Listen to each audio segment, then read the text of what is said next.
नमस्कार दोस्तों, मैं हूं अभिलाषा और आज हम जानेंगे कि बायो मटेरियल्स आखिर चर्चा में क्यों हैं। दरअसल दोस्तों, आज भारत समेत पूरी दुनिया पेट्रोलियम से बनने वाली चीजों के लो कार्बन ऑल्टरनेटिव्स ढूंढ रही है, क्योंकि ये एनवायरनमेंट को बहुत नुकसान पहुंचाती है। दूसरी वजह है क्लाइमेट चेंज।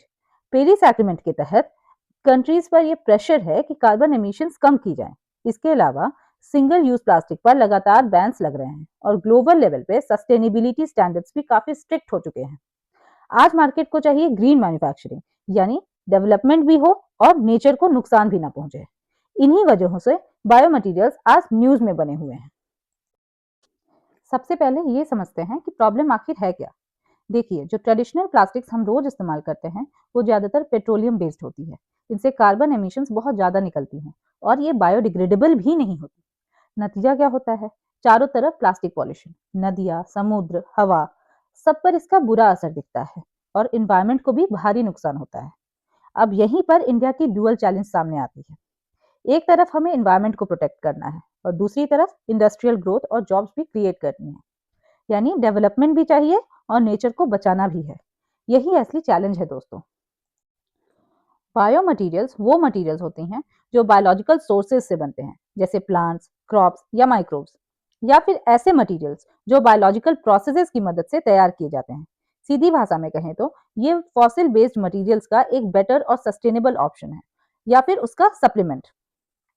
अब इनका मेन ऑब्जेक्टिव क्या है? सबसे पहले कार्बन एमिशंस को कम करना, दूसरा फॉसिल फ्यूल्स पर डिपेंडेंसी को घटाना, और तीसरा पूरे सिस्टम को सर्कुलर इकोनॉमी की तरफ ले जाना, यानी रिसोर्सेज का बेहतर इस्तेमाल, कम वेस्ट और ज्यादा सस्टेनेबिलिटी। अब देखते हैं बायोमटेरियल्स के टाइप्स के बारे में। सबसे पहले आता है इसमें ड्रॉप इन बायोमटेरियल। ये बिल्कुल नॉर्मल प्लास्टिक जैसे होते हैं, इसलिए इन्हें एग्जिस्टिंग फैक्ट्रीज में बिना किसी चेंज के यूज किया जा सकता है। एग्जाम्पल है बायो पीईटी। अब बायो पीईटी क्या होता है? ये वही प्लास्टिक है जो हम बॉटल्स में देखते हैं, बस फर्क इतना है कि ये तेल की जगह शुगर केन जैसे प्लांट सोर्सेज से पार्टली बनते हैं। ये बायोडिग्रेडेबल नहीं होते हैं, लेकिन रिसाइक्लेबल होते हैं और कार्बन एमिशंस कम करते हैं। दूसरा टाइप है ड्रॉप आउट बायोमटेरियल्स। ये नॉर्मल प्लास्टिक से केमिकली अलग होते हैं, इसलिए इनके लिए नई प्रोसेसिंग या कंपोस्टिंग सिस्टम चाहिए होती है। एग्जाम्पल्स है पीएलए, पॉलीलैक्टिक एसिड, जो मेज या शुगर केन से बनता है और इन्वायरमेंट के लिए ज्यादा सेफ माना जाता है। तीसरा टाइप है नोवेल बायोमटेरियल्स। ये बिल्कुल नए और एडवांस मटेरियल्स होते हैं, जिनमें स्पेशल फीचर्स होते हैं, जैसे सेल्फ हीलिंग मटेरियल्स या बायोएक्टिव इम्प्लांट्स, जो मेडिकल और हाईटेक फील्ड्स में काम आते हैं। तो दोस्तों, बायोमटेरियल सिर्फ प्लास्टिक का ऑप्शन नहीं, बल्कि फ्यूचर की स्मार्ट, ग्रीन और सस्टेनेबल टेक्नोलॉजी है। अगर हम बात करें बायोमटेरियल्स के यूजेस की, तो सबसे पहले पैकेजिंग सेक्टर। यहाँ बायोमटेरियल से इन्वायरमेंट फ्रेंडली बॉटल्स, कंटेनर्स और बायोडिग्रेडेबल पैकेजिंग बनाई जा रही है, जो प्लास्टिक पॉल्यूशन कम करती है। नेक्स्ट है टेक्सटाइल्स। बायोमटेरियल से बने कपड़े स्किन फ्रेंडली होते हैं और फास्ट फैशन के इन्वायरमेंटल इम्पैक्ट को कम करते हैं। कंस्ट्रक्शन सेक्टर में भी बायो मटेरियल्स का यूज बढ़ रहा है, जैसे ग्रीन बिल्डिंग मटेरियल्स और बायो कंपोजिट्स, जो कंस्ट्रक्शन को सस्टेनेबल बनाते हैं। ऑटोमोबाइल सेक्टर में भी बायो मटेरियल से हल्के और स्ट्रॉन्ग पार्ट्स बनते हैं, जिससे फ्यूल एफिशिएंसी बढ़ती है और कार्बन एमिशन कम होते हैं। और सबसे इंपॉर्टेंट, हेल्थ केयर। यहाँ बायो मटेरियल्स का यूज इम्प्लांट्स, सर्जर्स और मेडिकल डिवाइसेस में होता है, जो ह्यूमन बॉडी के साथ बेटर कंपैटिबिलिटी दिखाते हैं। इस तरह बायोमटेरियल्स हर सेक्टर में एक ग्रीन और स्मार्ट सॉल्यूशन बनकर उभर रहे हैं। अगर हम ये सोचें कि इंडिया के लिए बायोमटेरियल्स इतने इंपॉर्टेंट क्यों हैं, तो सबसे पहले fossil fuel dependency. Biomaterials use करने से पेट्रोलियम पर हमारी डिपेंडेंसी कम होती है, जो इंडिया जैसे इंपोर्टिंग कंट्री के लिए बहुत जरूरी है। सेकेंड है green house gas emissions. Biomaterials low carbon होते हैं, जिससे कार्बन फुटप्रिंट कम होता है और क्लाइमेट चेंज से लड़ने में मदद मिलती है। थर्ड है plastic waste problem. Biomaterials biodegradable और रिसाइक्लेबल होते हैं, इसलिए प्लास्टिक पॉल्यूशन का प्रैक्टिकल सॉल्यूशन बन सकते हैं। और सबसे important point, Aatmanirbhar Bharat. Biomaterials agriculture और इंडस्ट्री को जोड़ते हैं, नए जॉब्स क्रिएट करते हैं और इंडिया को सेल्फ रिलायंट बनने में सपोर्ट करते हैं। इसलिए बायोमटेरियल्स सिर्फ इन्वायरमेंट के लिए नहीं, बल्कि इंडिया की इकोनॉमी और फ्यूचर ग्रोथ के लिए भी बहुत ज्यादा इंपॉर्टेंट है। इंडिया की सबसे बड़ी स्ट्रेंथ है उसका एग्रीकल्चरल सेक्टर। हमारे पास शुगर केन, मेज और खेतों से निकला क्रॉप रेसिड्यू, एग्रीकल्चरल वेस्ट सब बहुत बड़े अमाउंट में अवेलेबल है, ये सब चीजें बायोमटीरियल बनाने के लिए परफेक्ट रॉ मटेरियल होते हैं और इसका सीधा फायदा हो सकता है फार्मर्स को, क्योंकि फार्मर्स को अपनी फसल के साथ साथ एग्रीकल्चरल वेस्ट से भी एडिशनल इनकम मिल सकता है। और साथ ही बायोमटीरियल प्लांट्स, प्रोसेसिंग यूनिट और सप्लाई चेन के थ्रू रूरल एरियाज में एम्प्लॉयमेंट भी जनरेट हो सकते हैं। और सबसे इंपॉर्टेंट बात, बायोमटीरियल्स एग्रीकल्चर और इंडस्ट्री के बीच एक स्ट्रॉन्ग लिंकेज क्रिएट कर सकता है। इस तरह बायोमटीरियल सिर्फ ग्रीन सॉल्यूशन नहीं है, बल्कि रूरल डेवलपमेंट का एक पावरफुल टूल बन जाता है। बायोमटीरियल्स के थ्रू इंडिया एडवांस मटेरियल्स के फील्ड में अपनी डोमेस्टिक कैपेसिटी बिल्ड कर सकता है, यानी टेक्नोलॉजी और प्रोडक्शन दोनों देश के अंदर। इसका एक बड़ा फायदा ये है कि इंपोर्ट डिपेंडेंसी कम होती है और हम बाहर के कंट्रीज पर कम डिपेंड रहते हैं। साथ ही बायोमटीरियल्स की वजह से इंडिया को ग्लोबल ग्रीन सप्लाई चेन में एंट्री मिलती है, जहां सस्टेनेबल प्रोडक्ट्स की डिमांड फास्ट बढ़ रही है। और यहाँ एक गोल्डन चांस है स्टार्टअप्स और एमएसएमईज के लिए। न्यू आइडियाज, न्यू प्रोडक्ट्स और न्यू बिजनेस अपॉर्चुनिटीज क्रिएट होती हैं। और इस तरह बायोमटीरियल सिर्फ इन्वायरमेंट को नहीं बचाते, बल्कि इकोनॉमी और इंडस्ट्री दोनों को स्ट्रॉन्ग बनाते हैं। अब अगर इंडिया की करंट सिचुएशन देखें तो बायोमटीरियल्स का सेक्टर अभी बिल्कुल शुरुआती स्टेज पर है, लेकिन ग्रोथ काफी तेज है। आज इंडिया का बायोप्लास्टिक्स मार्केट लगभग $500 मिलियन के आसपास पहुंच चुका है। इस ग्रोथ के पीछे दो बड़ी वजह हैं। पहली, सिंगल यूज प्लास्टिक पर बैन और दूसरी ईएसजी प्रेशर। ईएसजी का मतलब होता है इन्वायरमेंट का ध्यान रखना, समाज के लिए जिम्मेदारी लेना और कंपनीज का ट्रांसपेरेंट तरीके से चलना। आज गवर्नमेंट, इन्वेस्टर्स और कस्टमर सब चाहते हैं कि कंपनी ग्रीन और सस्टेनेबल हो।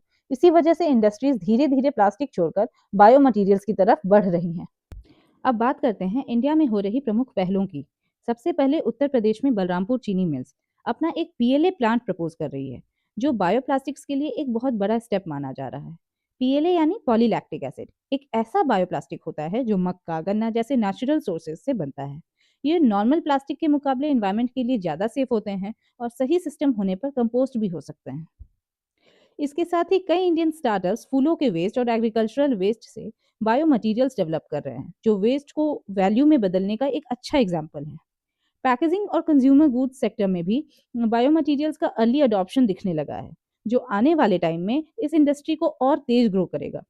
ये सब इनिशिएटिव्स दिखाते हैं कि इंडिया धीरे धीरे सस्टेनेबल मटेरियल्स की डायरेक्शन में मूव कर रहा है। इंडिया के बायोमटेरियल सेक्टर की कई सीमाएं भी हैं। सबसे पहली प्रॉब्लम है फॉरेन टेक्नोलॉजी पर ज़्यादा डिपेंडेंस। अभी हमें कई एडवांस प्रोसेसेस के लिए बाहर के देशों पर रिलाई करना पड़ता है। दूसरी बड़ी लिमिटेशन है बायोमास कन्वर्जन टेक्नोलॉजीज का लिमिटेड होना, यानी एग्रीकल्चरल वेस्ट को इफिशिएंटली बायोमटेरियल में बदलने की कैपेसिटी अभी बहुत कम है।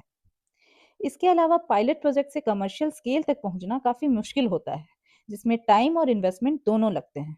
और सबसे इम्पोर्टेंट, इंडिया का वेस्ट मैनेजमेंट सिस्टम अभी वीक है, जिस वजह से कंपोस्टेबल और बायो बेस्ड मटेरियल का प्रॉपर यूटिलाइजेशन नहीं हो पाता है। इसीलिए पॉलिसी, टेक्नोलॉजी और इंफ्रास्ट्रक्चर पर साथ साथ काम करना बहुत ज़रूरी है। अब एक नज़र डालते हैं ग्लोबल सिनेरियो पर। यूरोपियन यूनियन में पैकेजिंग और वेस्ट मैनेजमेंट के लिए बहुत स्ट्रिक्ट रेगुलेशंस हैं, जो सस्टेनेबल और बायो बेस्ड मटेरियल को डायरेक्टली प्रमोट करता है। यूनाइटेड स्टेट्स में गवर्नमेंट प्रोक्योरमेंट पॉलिसीज के थ्रू बायो बेस्ड प्रोडक्ट्स को प्रायोरिटी दी जाती है, ताकि मार्केट डिमांड क्रिएट हो। वहीं यूएई और ईस्ट एशिया जैसे रीजन्स में large scale PLA manufacturing hubs develop हो चुके हैं, जो ग्लोबल बायोप्लास्टिक सप्लाई में इंपॉर्टेंट रोल प्ले कर रहे हैं। और ओवरऑल ये ग्लोबल इनिशिएटिव्स दिखाते हैं कि दुनिया सस्टेनेबल मटेरियल्स की तरफ तेज स्पीड से मूव कर रही है। जितना पोटेंशियल बायो मटेरियल्स में है, उतना ही चैलेंजेस भी इंडिया के सामने है। फूड क्रॉप्स और फीड स्टॉक का कॉन्फ्लिक्ट, वाटर स्ट्रेस और सॉइल डिग्रेडेशन, ये सब ग्राउंड लेवल प्रॉब्लम्स हैं। साथ ही कंपोस्टिंग इंफ्रास्ट्रक्चर का वीक होना एक मेजर बॉटलनेक है। और जब तक पॉलिसीज एक दूसरे के साथ अलाइन नहीं होंगी, तब तक लार्ज स्केल सक्सेस मुश्किल होगा। अब बात करते हैं आगे के रोड मैप की। सबसे पहले ज़रूरत है बायो मैन्युफैक्चरिंग इंफ्रास्ट्रक्चर में इन्वेस्टमेंट की, ताकि लैब से निकली टेक्नोलॉजी फैक्ट्री तक पहुंच सके। साथ ही प्रेसिजन एग्रीकल्चर और बायोटेक्नोलॉजी का यूज़ करके कम रिसोर्स में ज़्यादा सस्टेनेबल रॉ मटेरियल प्रोड्यूस किया जा सकता है, जिसका डायरेक्ट फ़ायदा किसानों को मिलेगा। इसके अलावा आर&डी और टेक्नोलॉजी ट्रांसफ़र को स्ट्रॉन्ग करना होगा, ताकि इंडिया सिर्फ कंज्यूमर नहीं बल्कि इनोवेशन लीडर बन सके। और लास्ट में क्लियर रेगुलेशंस, प्रॉपर लेबलिंग और सर्टिफिकेशन स्टैंडर्ड्स कंज्यूमर का ट्रस्ट बढ़ाएंगे और बायोमटेरियल्स को मास लेवल पर एक्सेप्टेबिलिटी दिलाएंगे। इसी रोड मैप के साथ इंडिया सस्टेनेबल मैन्युफैक्चरिंग की तरफ एक स्ट्रॉन्ग कदम बढ़ा सकता है। अब यहाँ पर सरकार की भूमिका भी बहुत महत्वपूर्ण हो जाती है। सबसे पहले पब्लिक प्रोक्योरमेंट के ज़रिए अगर सरकार खुद बायोमटीरियल्स को खरीदना और यूज़ करना शुरू करे, तो इंडस्ट्री को एक स्ट्रॉन्ग मार्केट सिग्नल मिलता है और प्राइवेट प्लेयर्स भी इन्वेस्ट करने के लिए मोटिवेट होते हैं। दूसरा, टाइम बाउंड इंसेंटिव्स के थ्रू कंपनीज को शुरुआती रिस्क लेने में मदद मिल सकती है, जिससे बायोमटीरियल्स का प्रोडक्शन और अडॉप्शन दोनों तेज होता है। और तीसरा, बायोमटीरियल्स पॉलिसी को वेस्ट मैनेजमेंट और क्लाइमेट स्ट्रैटेजी के साथ अलाइन करना बहुत ज़रूरी है, ताकि ये सिर्फ एक मटेरियल चेंज ना हो, बल्कि एक कंप्लीट सस्टेनेबल सिस्टम का हिस्सा बन सके। इस तरह सरकार एक सही पॉलिसी के थ्रू इस बायोमटेरियल के इकोसिस्टम को सपोर्ट कर सकती है। अंत में हम ये कह सकते हैं कि बायोमटीरियल सिर्फ एक मटेरियल का बदलाव नहीं है, बल्कि ये एनवायरनमेंट, इकोनॉमी और फार्मर्स तीनों के बीच एक स्ट्रॉन्ग कनेक्शन बनाता है। इंडिया जैसे देश के लिए जहां एग्रीकल्चरल रिसोर्सेज भी हैं और मैन्युफैक्चरिंग पोटेंशियल भी, बायोमटीरियल्स एक स्ट्रैटेजिक अपॉर्चुनिटी के रूप में सामने आते हैं। अगर सही पॉलिसीज, एडवांस टेक्नोलॉजी और इंडस्ट्री और गवर्नमेंट का कोलैबोरेशन को मजबूत किया जाए, तो इंडिया ना सिर्फ अपनी सस्टेनेबिलिटी चैलेंजेस को एड्रेस कर सकता है, बल्कि ग्लोबल लेवल पर लीडरशिप भी हासिल कर सकता है।